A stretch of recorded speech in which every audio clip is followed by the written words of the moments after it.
আমার নাম আদিল যাই। আমি একটা ছড়া বলবো।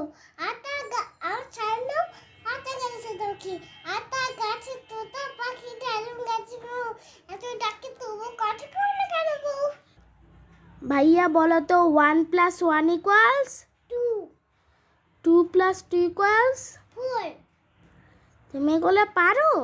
হ্যাঁ তোমার ভালো লাগে? হ্যাঁ। তুমি আর কি পারো? আতা গাছে তোকি। আতা গাছে তোতা পাখি তো তুমি বলেছো, আর কিছু পারো? হ্যাঁ কি? এবার বলবো না। বলো বলো।